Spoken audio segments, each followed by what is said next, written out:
It's September 14th. I'm Ezra Levant, and you're watching Battleground.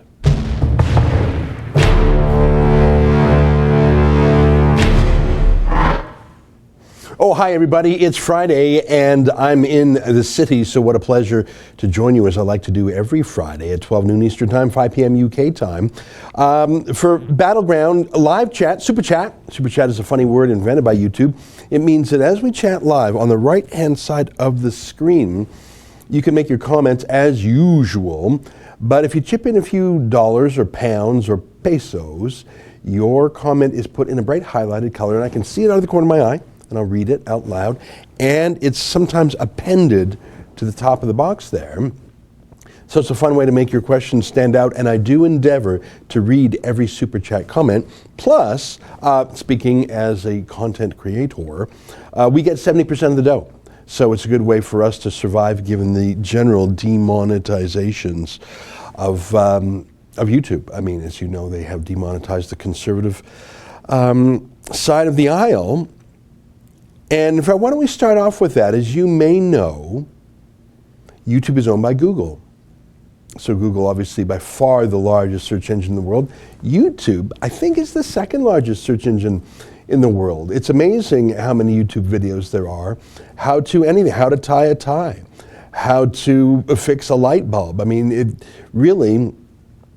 it's an enormous search engine, and thus it is susceptible and powerful as a tool of political bias. And the reason I mention this is because just a few days ago, Breitbart.com and our friend Alan Bokhari, their senior tech correspondent there, got a copy of an internal video from Google 3 days after Donald Trump won the US presidential election in 2016.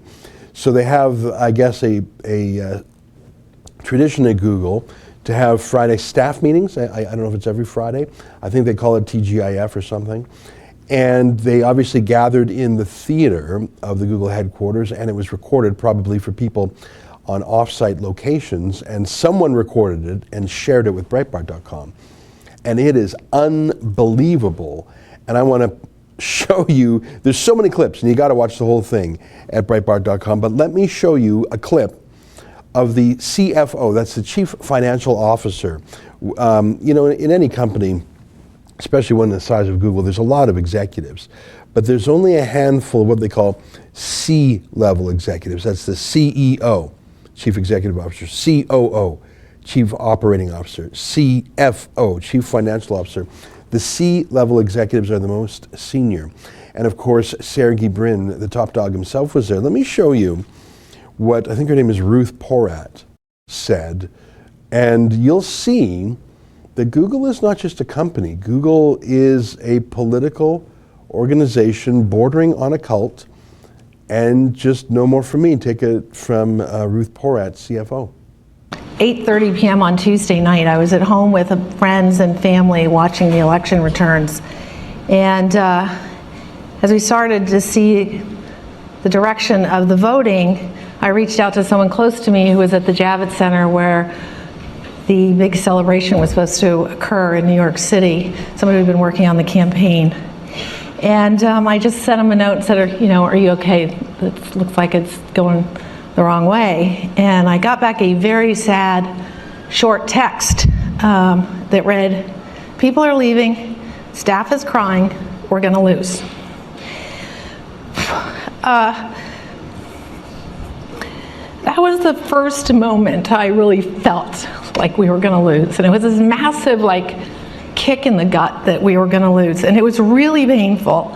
It did feel like a ton of bricks dropped on my chest, and I've had a chance to talk to a lot of fellow Googlers, and people have said different words, similar concept, how painful this is.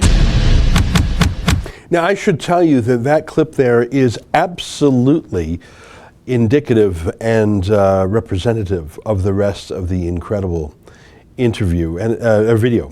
And in case it doesn't jump right out at you, let me tell you what I thought was interesting there. Number one, this is at a staff meeting. I know every single person in the world talked about Donald Trump's victory and Hillary Clinton's loss. Of course, it was the most important news day in 2016 and perhaps of the decade. I talked about it. But imagine having a staff meeting of hundreds of Google staff, and it's the subject of a staff meeting. It's not banter over lunch. It's not going out after drinks, after work for drinks. It's not coffee talk over at the photocopier. This is an official Google meeting to talk about it. And she's in tears. She's a grown woman, probably tough as nails. You don't get to be a CFO of Google unless you are made of iron. I mean, I don't know, maybe she's an affirmative action hire, but I don't think companies generally put affirmative action hires in the CFO position. It's one of the most important. And she's crying.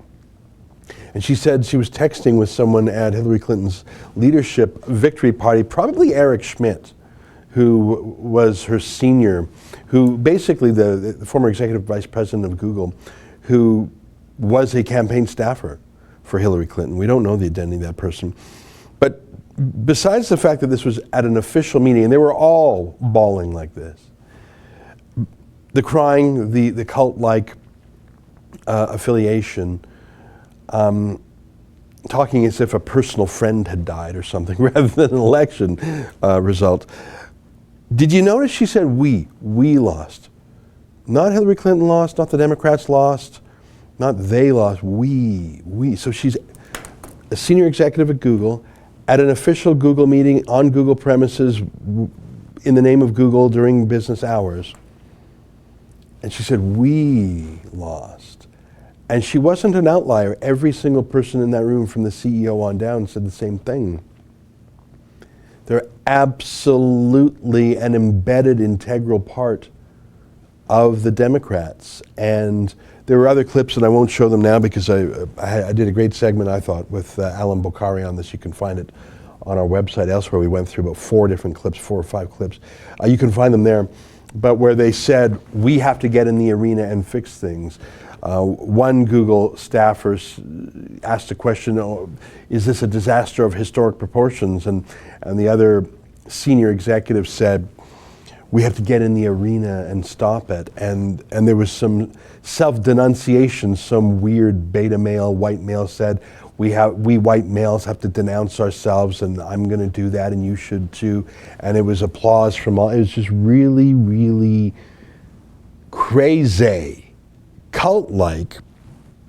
And there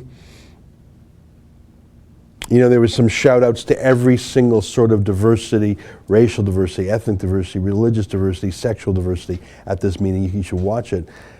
But the one diversity that was not allowed was diversity of opinion. Imagine being a secret Trump supporter at that meeting. That would be like, saying you were a Nazi or something, like the shrill insanity there. And the reason I tell you that is because they continue to infect the Google algorithm with their politics. Just for fun, I'll play the white privilege clip. I don't want to spend too much more time on it because I did a segment on it this week. But take a look at this guy. Just take a look. Yes, or sorry, I'll take one at each mic. Sorry, sir, maybe. Speaking to white men, there's an opportunity for you right now to understand your privilege in the society. Take the opportunity to go through the bias-busting training, read about privilege, read about the real history of oppression in our country, and tomorrow night, watch 13th, the movie that is here. If you can't watch it here, watch it on Netflix.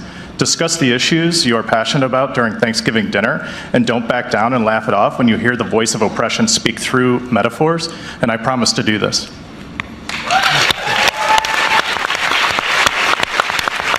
What a weird kook. Sergey Brin, the guy with the mop of hair and the beard, he was born in the former Soviet Union. He was the son, his dad was a math professor, he came from smart people. And let me just tell you a little story about Sergey Brin, because there was some chutzpah there of that self-hating beta male with the backpack on, who said, I'm reading these self-hating books, and I encourage everyone to do so and learn about the oppression of our country. And that's the irony there, because Sergey Brin did not come from oppression America. He came from the former Soviet Union. He was born in Moscow, and his dad was a math professor. And if I know my history right, his dad went to a conference in Warsaw, Poland, which of course was under the Soviet bloc. the Warsaw Pact, as it was called, actually. And his dad, at this conference in Warsaw, met some professors from the West. I don't know from where, France probably, something like that. And he discovered that the West, through this conference, as the history goes, that the West was not full of monsters, and in fact it looked like a pretty great place with open minds. I see a super chat from Andrew Dodds, $2, thanks very much. Andrew, if you have a comment, I'll read it. So Sergey Brin's dad goes to Poland, meets some people from the West, and realizes all the propaganda he's been fed about the West is a lie, and the West is not evil, in fact the Soviet Union is evil, and he decides he's going to leave. Now this was during the brief period of time when Jimmy Carter and I think it was Leonid Brezhnev had what was called détente. They were trying to warm things up. As you know, Carter was a real lefty. And he was more than a lefty, he was naive. I mean, listen, he served in the military, which is more than a lot of candidates these days. I think he was a submariner. But there was a brief period from about 77 to 80, I think it ended with the Afghan war, when Russians, mainly Russian Jews actually, could apply for exit visas and could get them. So Sergey Brin's dad came back from this conference in Poland, talked to the fam and said, we're going to leave for the West. And he applied for an exit visa. He was immediately fired from his job because such disloyalty, only a traitor. But in the end, he got the visa and he got out of the country with his wife and his kid. And from what I understand, Sergey Brin accepted his father's worldview that the Soviet Union was indeed an evil place and was most grateful for freedom, and of course has used that freedom not only to create great ideas and a great company, but become, the world's 10th richest man, worth, $50 billion or something. So that is a story of real oppression. Now, in the end, they were not tortured, they were not killed, they got out. They had a rough go of it, but they left a place of oppression to come to America. And the other senior executives, you saw another guy there, I've just briefly forgotten his name, obviously a visible minority, whose family also came from a less free country. So the story of Google is the story of freedom in America. And you have this beta male Google employee saying, study the oppression of our country, of your country. The oppression of your country. It was the freedom of your country that made Sergey Brin's dad say, we're going to leave Russia and we're going to go to America. And Sergey Brin applauded that lie. Applauded that lie. Those are the people who adjust the algorithms. And the reason I mention that is not just because it's an interesting story. But let me show you. I'm going to show you, I mentioned Tommy Robinson. I sat down with him last week in London for an interview. I'll show you some clips from that. I thought, wow, it's a very powerful interview. It's almost 2 hours long. We had it in a professional set right on the River Thames in London. Tommy was in good form despite the fact he's still recovering from his solitary confinement and starvation. I was good enough, especially considering I just got off the night flight from Toronto. So we put this video up and we thought it would do very well. We thought it would have hundreds of thousands of views. Look at this chart I snapped from YouTube's analytics. Now let me explain this. So this is, as the publisher of YouTube videos, we have access to this dashboard. And as you can see, these are the analytics, as they call them, of the video. So the video is called Tommy Robinson and Ezra Levant Exclusive Interview. The blue chart, it shows hour by hour, and the green chart shows minute by minute, if you can believe it. So when we rolled out the Tommy Robinson video, I don't know if you can see that, but the first hour, it got almost, put that back up if you would, it got almost 10,000 views in the first hour. Hold it up here for a while. It's about 9,800 views in the first 60 minutes. And then as word spread that this video was online, even more people watched it. You see the second bar there touches 10,000? So this video was going viral. 10,000 people a minute were watching it. An hour, 10,000 people an hour. Still a very, very lot. That's 3 people a second because of course there's 60 minutes an hour, 60 seconds in a minute, so 3,600 seconds per hour, 10,000, so 3 people per second were watching the video. 3 people per second. And then what happened there? It was cut down to 5,000, and then to 2,000, and it's been at about 1,000 ever since. That's not natural. Now, I have no evidence of this, but it was an outstanding video of great newsworthiness, professionally produced and edited. And for the first 2 hours, it was the most popular thing we had done in a month. And then bam, almost like someone pushed a button and that video has been suppressed. Now, you might say, Ezra, you're a conspiracy theorist, or Ezra, you're making it up, or there was some other reason why people were only interested in that video for 2 hours and then they weren't. Or you could remember what you saw in those video clips from Google headquarters, Google runs YouTube, and say, yeah, someone suppressed that video. Which is the more likely explanation? All right. We have 2 clips from the Tommy interview. And I recommend you go see the whole thing. It's an hour and a half, hour and 40 minutes. You can find the whole thing at therebel.media/Tommy Robinson. But here, let's give you a promo. This is just a little what we used to advertise the video in the day before we released it. Take a look. I was tried in what can only be described as a kangaroo court. The first night down there was a prisoner called Khan who shouted straight away, "There's a price up for me." I'm taken straight down to the block. For the first week, I didn't eat a single thing. My son cried every day for 2 months. I truthfully believe I'll be back in prison. I say I'd sacrifice my life tomorrow to bring the change that's needed. This isn't about my kids, yeah? This battle is about every single child. If there's going to be a battle, then let it be me, not my son.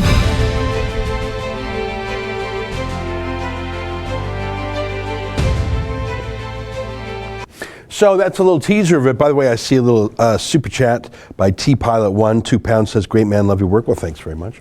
Can I play for you a clip from Tommy? And let me set this up a bit. So Tommy was in prison. He never should have been in prison. The Court of Appeal ruled that his imprisonment was illegal.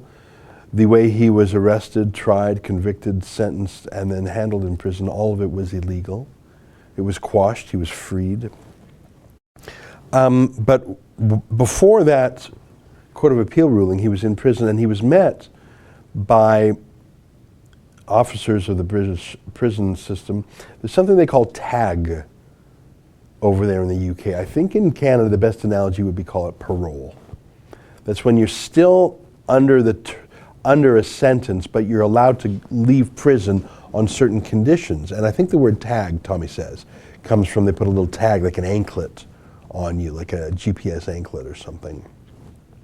So what do you think Tommy's conditions would be for bail, for parole? Often if there are conditions, it's don't leave the country or something, or maybe the conditions are don't associate with any particular person if you had some quarrel with them. But Tommy, remember, was convicted of contempt of court. So maybe don't do something involving courts. I don't know. Let me tell you what the parole officers, what the tag officers said would be Tommy's conditions to let him out of prison. Take a look. My condition upon release will be I will be banned from the internet. Banned from using the internet till June 2019. What does that have to do with? Now you tell me, Ezra. You know my previous prison sentence when I was leading the English Defence League, yeah. My condition, which was for legally entering America, my condition then was not to contact the EDL. So anyone who wants to sit and say that this current case, is not politically motivated, that means that they'd have to accept for it not to be politically motivated. They'd have to accept that the judge, by accident, incorrectly, a judge of 30 years or whatever, a top judge, would not realise that he has to ask me if I'm guilty or not guilty, would not have to tell me what I've done wrong, would not have to let me speak to my solicitor, So then they don't have to buy into that. They don't have to buy into the fact that the prison accidentally hold me as a criminal prisoner, not a civil prisoner. They then have to buy into the fact that just by accident, I was moved from the safety of Hull into HMP Onley and put under all of these conditions. They then have to see that it's normal for someone to be banned from the internet. Yeah? That would put you out of business, and it would shut you up on 100 other matters, unrelated to this court case. Which is what all of this is about. Who would have drafted that tag condition? Who would have? Well, who's the probation service? I don't know. Run by the government. In prison for contempt of court, why would you say you can't make any political videos? What's that got to do with contempt of court? And as he says, when he had other prison matters unrelated to politics, his tag conditions censored his politics. I mean, anyone who thinks Tommy Robinson is being treated fairly by the state just has to look at those bail conditions. The whole thing, as Tommy would say, is a stitch-up. I see a very generous super chat by Dylan L, who says, "You're a legend, Ezra. Keep up the great work, and thanks to you and all the rebels." Well, that's very nice of you to say. I don't think I'm particularly a legend, but I think Tommy is, and I'm very affectionate towards Tommy. You know, he used to be an employee of the Rebel, but he's a handful. I mean, the guy's not built to have a boss, especially a boss 3,000 miles away, 5 time zones away. So we parted ways amicably enough. I mean, but when we saw him getting into a pickle, we thought, well, geez, we got to help this guy out. So I'm glad he's out of prison. It was nice to see him again. I saw him the day he got out of prison, but I didn't want to spend a lot of time with him because every minute I was with him, I was keeping him away from his family. I was very touched that the night he got out of prison, he said, "Come have dinner with me and my family." And I tell you, every bone in my body wanted to accept that invitation. But there was just no bloody way I was going to inject myself into his own personal family situation. The first night they have dinner with their dad, you know. So I was sort of, you know, it took a lot of personal discipline, if I may say so, for me to decline that friendly invitation from him. He gave me 15 minutes that night, if you recall, and then I got out of there. So it was nice for me to fly back to London last week and sit down for him for 2 hours. Obviously, that's the most we've talked since he was released. And then we went out for a nice lunch afterwards, right there on the River Thames. Just sat right next to the river at some little, I forget what it was called. So it was sort of fun to see him again. And he's got plans. He's got plans for stuff he's going to do. And I don't know when he's going to announce it. And, you know, we'll still be interested in him. I don't propose that we go back into business with him, so to speak. I don't think that's the right way to do it, but we'll help him. He's not done this legal business yet, as you know. They're still insisting that he have another contempt of court hearing, it be redone. So if that proceeds, obviously I'm going to go back out there to London to cover that again. And who knows, maybe there'll be another court date. They'll delay the results, and maybe that'll be appealed. I mean, I shouldn't even start thinking of different scenarios, but I mean, theoretically, you could have another rehearing of the contempt case, right? And then you could have the results of that rehearing announced on another day. And then you could have Tommy appealing that on another day. So theoretically, you've got 3 more days. They're not done with them. And as is so clear, their goal is to break him physically, psychologically, and financially. Is that not obvious? Do I even need to try to persuade you of that? I see out of the corner of my eye some super chats. Let me jump in there. Blaine Sandberg, very generous super chat, $50. That's unbelievable. Thank you very much. I see you have I just hear in my ear that you have a comment down there. Let me just Ezra, thanks so much for having the courage to carry on the fight for free speech, truth, conservative values, and Tommy Robinson. It is so important to keep this effort going. Well, thanks, Blaine. I appreciate that. I like hanging out with Tommy. He's fun. And he's very British. And I should tell you, a lot of people have said, if you read the comments, both to us directly and even online, a lot of people say, get out of the UK. What are you doing in the UK? Move to America, move to Poland. surprising number of people say that. I don't think he would ever leave the UK. He's so British, not just in his style and history and psychology and it's his turf. I don't think he would leave. To leave would be to surrender. Like he would equate that with giving up. And I mean, I don't know if you've watched the extended interview. By the way, we have two versions of the interview. We have a 1 hour and 40-minute version. That sounds extremely long, I know, but I don't think it drags. And then there's a longer version that's over 2 hours. We thought we just got to cut that back a bit because not everyone's got 2 hours. So we cut what we thought were extraneous elements. If you want to watch the whole bloody thing, you can. We've got a link to that. So you can watch the 2 hour version, you can watch the hour and 40, and you're probably saying, that's not much of a cut. Well, there were so many gems in there. But one of the things Tommy said was, he's going to keep fighting. He has a confidence to keep fighting now because he saw the massive public support, including at rallies. And one of the things he said, and it was sort of a little bit shocking to hear it, but not surprising if you know Tommy, is that he believes he will be killed in this campaign, but that the issues will live on past him. And I don't mean to be dark and macabre, but I think that the likelihood of him being killed is high. In prison, obviously, he had death threats literally every day, including a most serious death threat. And again, I recommend you watch our interview with him if you haven't, where he says there's a convicted terrorist in Britain named Saiful Islam, which means sword of Islam. That's obviously a nickname too. It's his nom de guerre. And this terrorist named Saiful Islam told another Muslim prisoner who was transferred into Tommy's prison to go to Tommy's cell and bring him a death threat from Saiful Islam. That happened. And by the way, the prisoner who passed on the death threat, there was no disciplining him whatsoever. He wasn't punished. So Tommy receives death threats from terrorists. He receives regular death threats from other prisoners. I've been with Tommy in the United Kingdom just on the highway when we pull into a gas station to fill up and get a sandwich or something. And almost everywhere, obviously fans and friends accost him and say, "Oi, Tommy, how's it going?"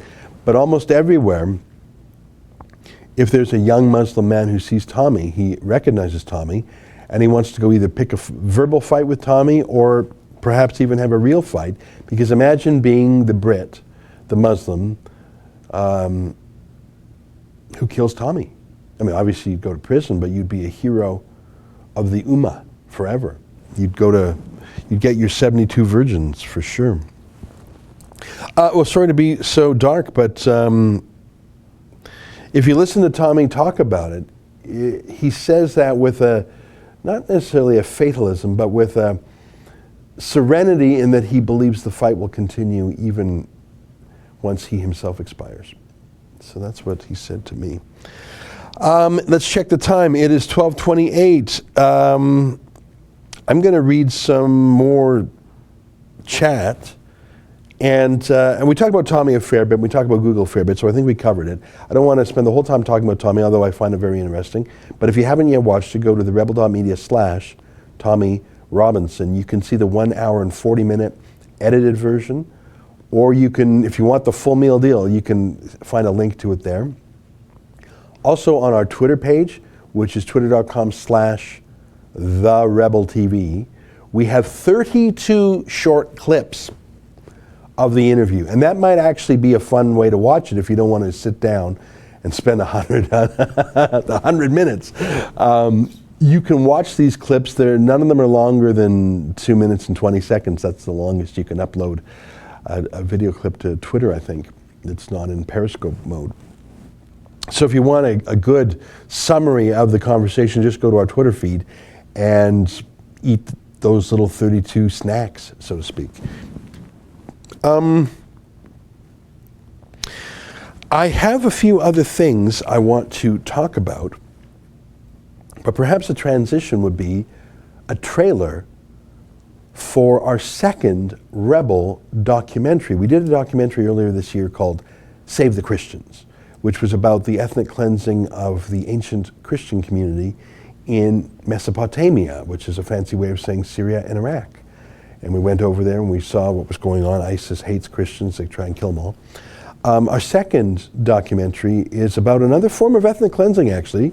So there's that similarity. Without further ado, let me show you our trailer for a movie called The Killing Fields. If you don't do what we are telling you to do, or you're gonna rape your wife in front of you and kill her, and rape even your children, the small one.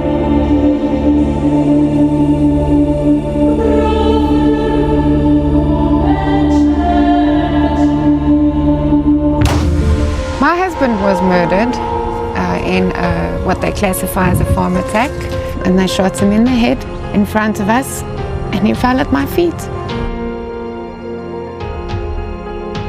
In the last year, there were roughly 84 farm murders.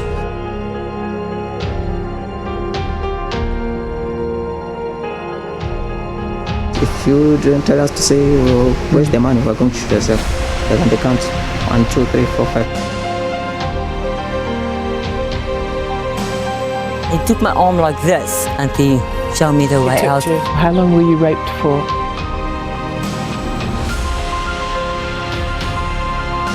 These weapons have been used. I hit the ground, they started hitting me and said, today we're going to kill you, you white bastard. Shoot to kill! Kill him!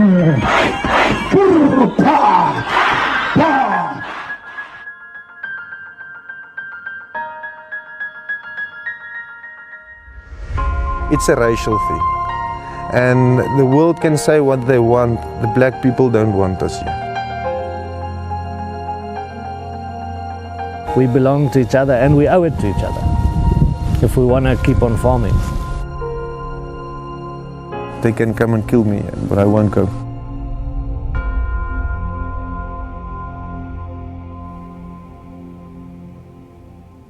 There you go, very powerful stuff. Katie Hopkins, the writer, director, producer, everythinger of that movie. She went to South Africa for almost 2 weeks, and it's very powerful. Can we get the full clip of Julius Malema leading that "Shoot the Boer" chant? There were some shocking things said and done there. Right at the beginning, there was a attacker who said what he says. I mean, if you don't give us what we want, we'll rape you and we'll rape the little ones. That's shocking, of course. But if it's said by a criminal or a rapist, I suppose it's less shocking than if a leading political party authority, the leader of I think it's the EFF party, leads in public, this is not in private, this is not secretive, this is not furtive. If he leads a chant by hundreds or maybe thousands of people, conditioning them, getting them hepped up, excited about murdering, it's that normalization and confirmation and authorization that to me is the most diabolical part here. We've got the more extended clip of that. It's a famous song now. It's a chant. It would be like, Make America Great Again or Lock Her Up. In South Africa, the chant is shoot to kill. Here, take a look.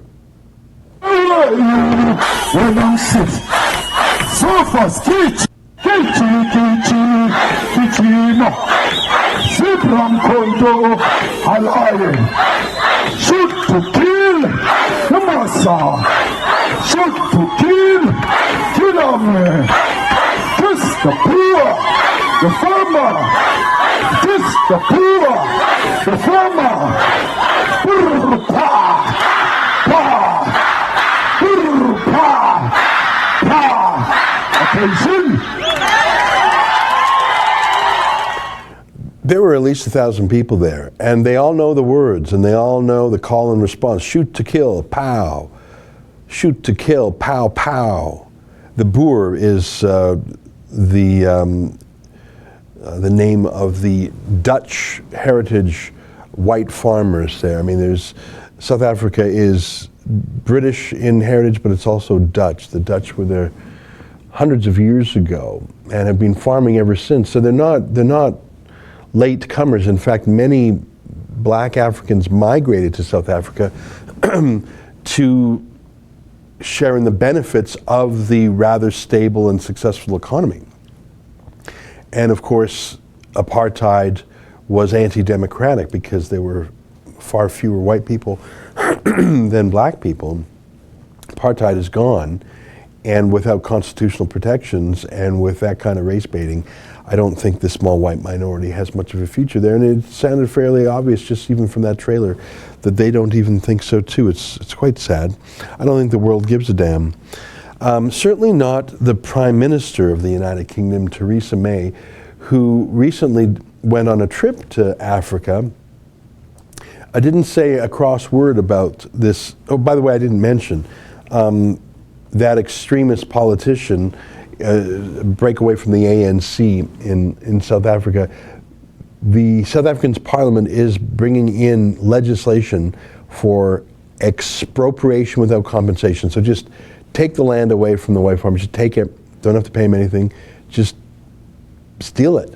And it's shocking legislation, not a word against it by Theresa May. In fact, sort of the opposite, Theresa May pledging billions in foreign aid. I want to make things a little more lighthearted now after that very, very heavy trailer. And let me show you, and what can you do but laugh? What are you going to do except for laugh? Theresa May, perhaps the weakest prime minister in the UK since Chamberlain, and that's an insult to Chamberlain because I wouldn't necessarily say he was weak. I said he just made one huge mistake.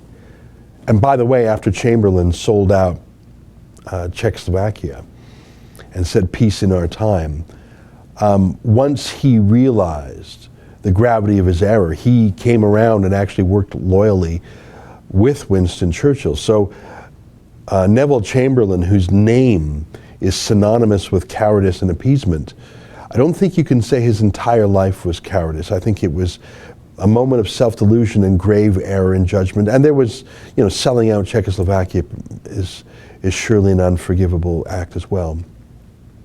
But I don't think that there is anyone quite as weak as Theresa May. But let me show you the image that once you see it, you just can't unsee it. This is Theresa May busting a move. Take a look.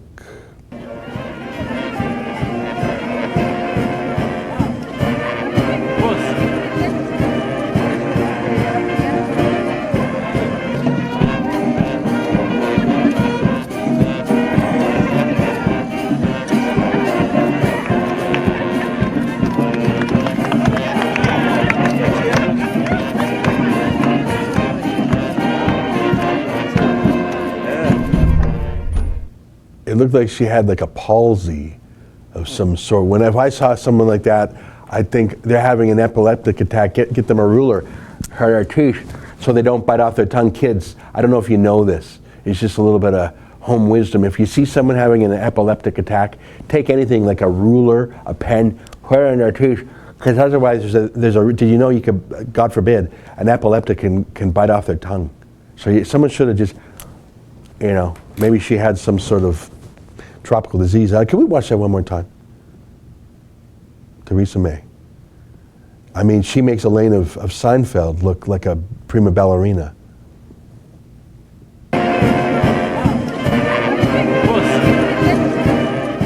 You put your right hand in. Can you give me the audio? You put your right hand in, you put your right hand out, you put your right hand in, and you shake it all about. You do the hokey pokey, you turn yourself around. That's what it's all about. Sexy. That's a mating dance. That's her in Kenya on August 30th. What are you going to say? The only thing more embarrassing, perhaps, is Justin Trudeau dancing Bhangra style, because the Bhangra dancing by Justin Trudeau was not even, that was at least at a dance. They were playing music. They were sort of saying, come on, let's get into it. Justin Trudeau sort of inflicted his dancing on people. All right, well, now I know what to picture in my mind when I'm trying to delay a moment of ecstasy. We don't need that personal information, but we'll just, that's about the most unappealing image I can imagine. Ingrid K. Warner, will you comment about the monkeys and children at Queen's Park? Yes, I'll do my show on that tonight. For those in Canada,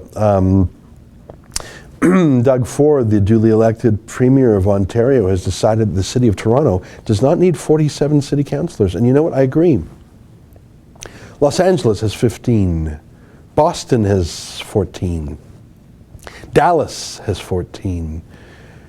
These are large, important, successful cities. Toronto has 47 for a population of 2.8 million. It's not even a population thing. I mean, you just can't have 47 people running a city when they're all basically one-man parties. Everyone has to have a say on everything. Everyone's a faction. Everyone is showboating. Nothing gets done. Doug Ford wants to reduce that to 25.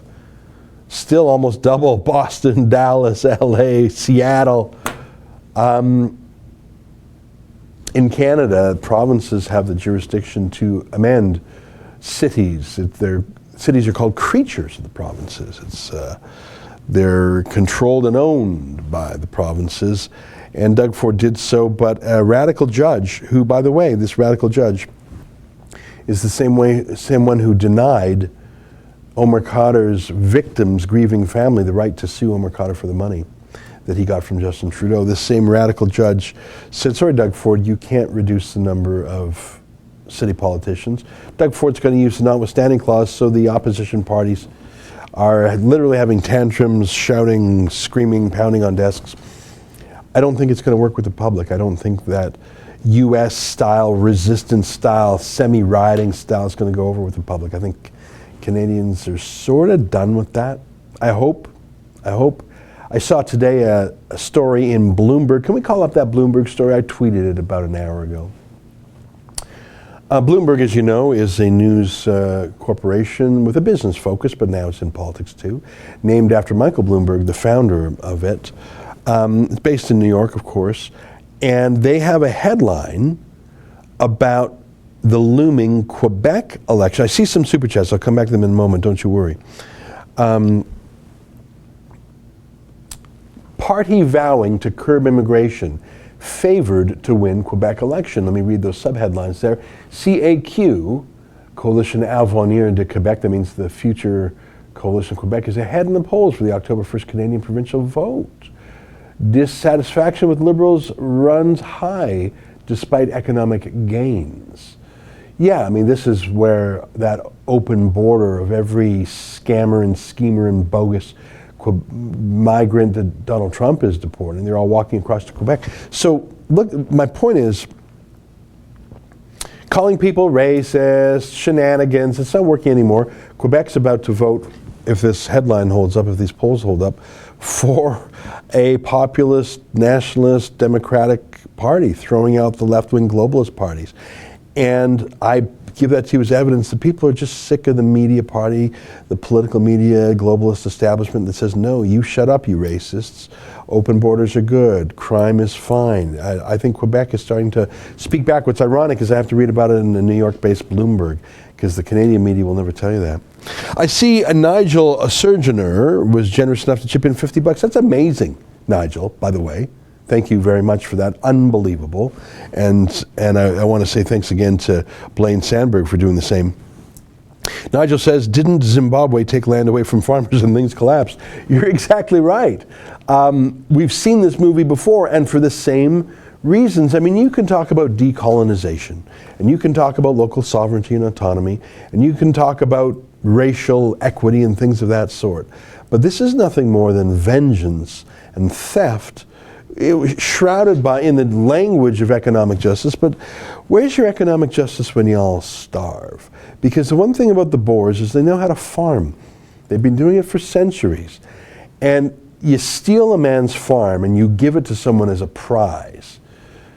They don't know how to farm. Farming isn't as easy as it looks. Farming is a science and an art. It's a skill. It's years of experience and wisdom. It's knowing every hill and stream and curve and the quirks of your land and the quirks of the seasons. You can't just steal a man's farm that he's had in the family for 200 or 300 years and give it to the thugs. You saw the thugs, and use that word because they're saying, shoot the bull or bang, bang. So you give your paramilitaries their farm. It'll be overgrown in weeds in weeks. And you're all going to starve. I guess you can ask for foreign aid from Theresa May and a herky-jerky. You know, what was that dance that Miley Cyrus's dad, Billy Ray, the Macarena, or My Achy Breaky Heart, the herky-jerky dance that Theresa May was doing. Oh my God. Sorry for that ramble. Hey, speaking of dancing, can I show you a couple of dance moves? The left, for some reason, I think is more artistic than the right. Would you agree with me? There are some great artists on the right, it's true. And there are some on the left who have no artistic, but I just think in general, I don't know why it is. I don't know why, but artists tend to be on the left, or maybe if you're an artist, you're sort of forced to be on the left. I think artists and leftists are sometimes cooler. I don't know why. But I want to show you the least cool liberals you're ever going to meet in your life. Theresa May was just an embarrassment. But let me show you some New York liberals. I don't know if you know this, but an actress from about 20 years ago, there was a show called Sex and the City, 15 years ago, I guess. And one of the actresses was named Cynthia Nixon. I don't know what character she played on the show, one of the single women. She is a real life person, of course, the actress, and she is running to be the governor of New York, and she has no hope because New York is such a you know, if you've ever read Plunkett of Tammany Hall, you know that the machine politics of New York, unless you're part of the system, you have no chance.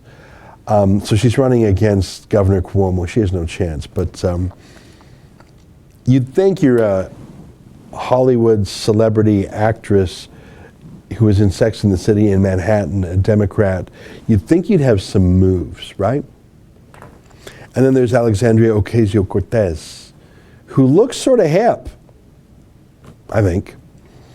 And then there's an attorney general candidate named Zephyr Teachout. So these are, like if your name is Zephyr, like if your mom and dad named you Zephyr, which means a breeze, and you kept that name and you withstood it, you'd think you'd be sort of hip. You'd think you'd dance beautifully. Let me show you Cynthia Nixon, Alexandria Ocasio-Cortez, and Zephyr Teachout dancing in an homage to Theresa May or something. Take a look.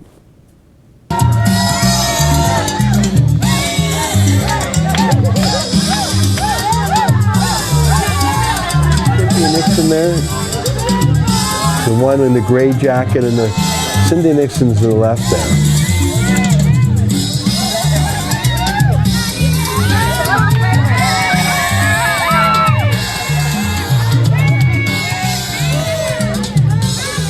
And there's Alexandria Ocasio-Cortez.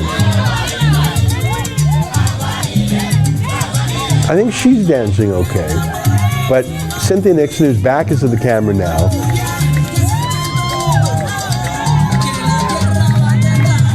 am I wrong? Is she an awful, cringy dancer? I just thought I'd show you politicians dancing. It's never a pretty sight. You know what, I'm not going to inflict it on you now, and I'm sure our producers don't have it handy, but there's a video, in fact, you want to try and find it. Jason Kenney at Caravana. It is, you know, I'll stop picking on Democrats.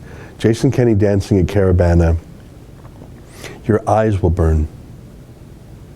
I'm going to get to the Super Chats that I've been missing, but before, I want to show you Hillary Clinton dancing with Bill Clinton, and this was a couple years back, and it's unbelievable. Here's Hillary Clinton and Bill. Take a look.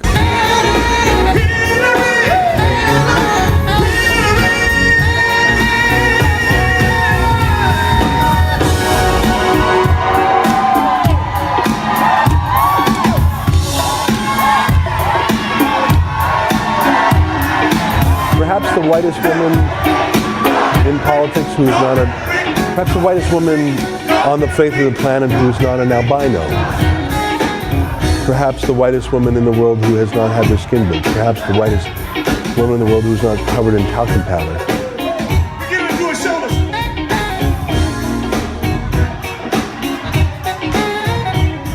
But do we have the clip of her dancing with Bill? Oh, we don't have it, Hannah. You know what? Actually, it was the next one. If we can find it, it was on that same website. That wasn't that bad. That was her just doing the hand dancing kind of thing, which is a mercy. But she was dancing with Bill Clinton, and it was just incredible. Let's show Jason Kenney. I want to be an equal opportunity dance mocker.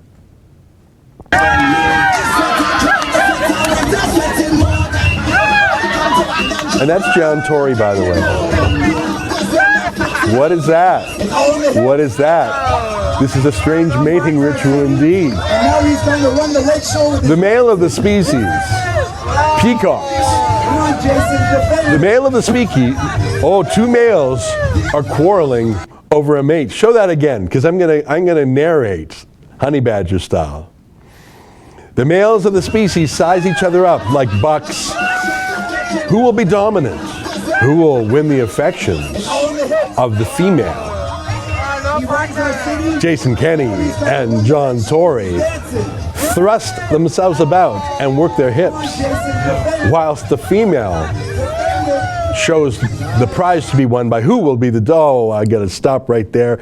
Mercy, mercy. Okay, let's, you know what? I just wish that if this were not live chat, I would say to the team, can we delete everything we've shown for the last 5 minutes? Let me read some super chats. Saint Jean d'Arc chips in $5. Maxime Bernier announced People's Party of Canada today. His grassroots support is phenomenal. He's going to make a dent in this election. I've reached out to Maxime twice to invite him to come for an interview. I'll reach out a third time. Funky Monkey says, great work, Ezra. I'm sure you wrote that before I showed you all those dance clips, for which I apologize. Michael A. Hi, Ezra. Do states in the U.S. have constitutional authority over municipalities as provinces in Canada have? Oh boy, you know, I don't even want to guess. I would imagine, because the United States Constitution tilts towards states' rights more than Canada. In fact, in Canada, if there's any ambiguity, it's resolved in favor of the federal government. Let me just check if I've answered all the super chats. I think I've caught up on the super chats. Will you guys forgive me for showing you all those awful dance moves? Actually, don't forgive me yet, because if we can find the one of Bill and Hillary dancing together, this is the one I actually meant to show you. Let's put it up right now.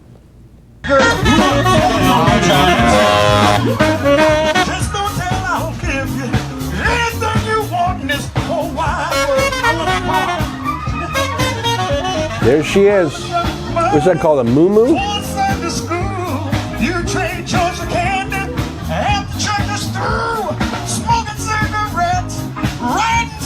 Bill just will not look at Hillary. He's looking at any other woman in the room. Bill is, where's them interns? Where's Epstein? I want to fly to his island on his jet. Yeah. Oh, brother. I tell you, I've never seen a bigger contrast. This singer's singing with the soul of Aretha. And then you've never seen a lamer pair than Hillary and Bill, each thinking about someone else. Bill thinking about the intern of the week, and Hillary wondering where's Huma. Okay, back to the super chats. It is 12:53. Funky Monkey, you been on the beer? No, I'm sober. I just had a lot of dance videos and I'm being a little silly, and it's Friday, so will you forgive me for that? Blippity bop, it's the Chinese checker. Okay. What, you don't know what a muumuu is? I actually don't know what a muumuu is. Is it a kind of a dress? I'm sorry, it's like a big poncho. She wears these ponchos, and there's a lot of chit chat on the internet that it's to hide some medical device. I find that credible. Can we call up the video of her on 9/11 September 11th, 2016, when she was at the 9/11 ceremony in New York and suddenly felt faint and left quickly to go to her limo, and she almost fell over. I want to show you. And it was there that questions about her health really broke through from the internet into the mainstream media, because that ain't normal what happened to her. Let's play that last video if we can find it. Oh, here we have it. Let's play it. So there she is in the blonde hair, leaning up against a pole. She's leaning up against a ballard. And then watch this. She's literally lifted, wobbling. She's lifted by two men. And whoa, she falls and she's thrown into the truck. The Secret Service blocking the shot. She was whisked away to a private clinic. And by the way, one of her shoes was left on the curb. That was only filmed by a quick-witted pedestrian, because the rest of the media was utterly incurious. Okay, there is one more dance video you're going to see.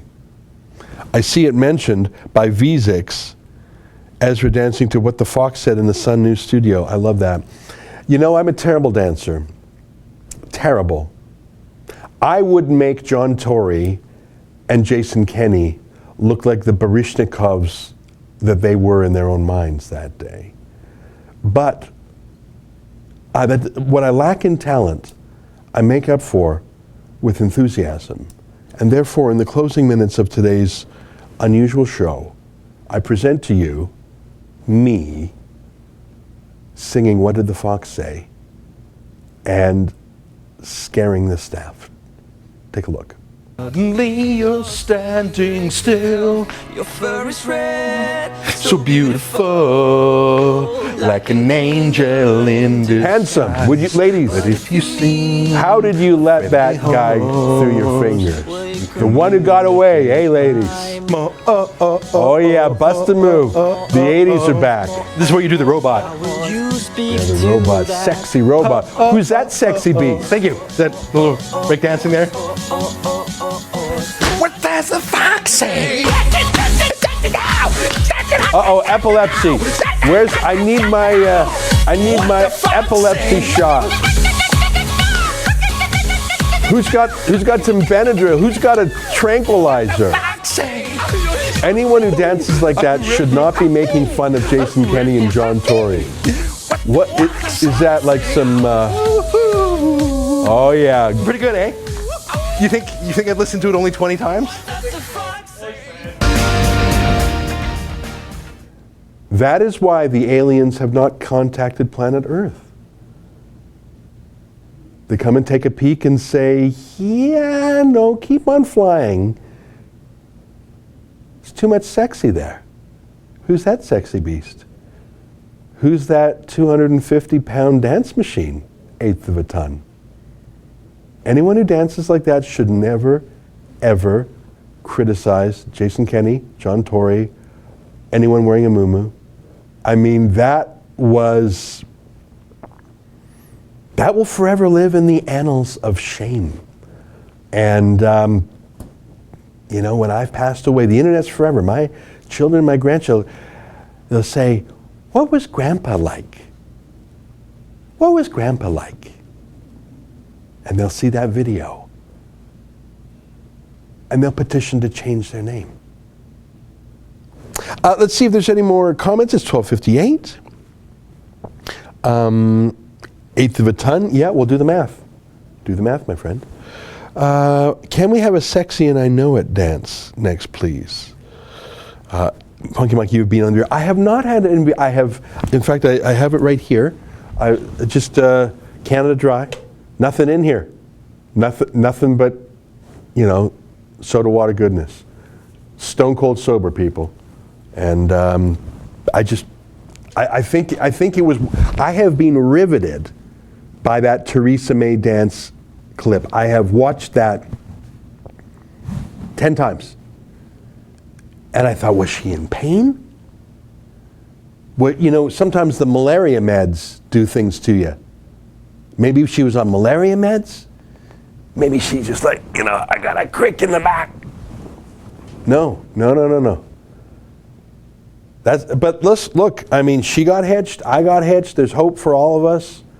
You never know in this world of 7-8 billion people. There may be 1 in a billion. If you're 1 in a billion, if you dance so weird, there's still hope for you, people.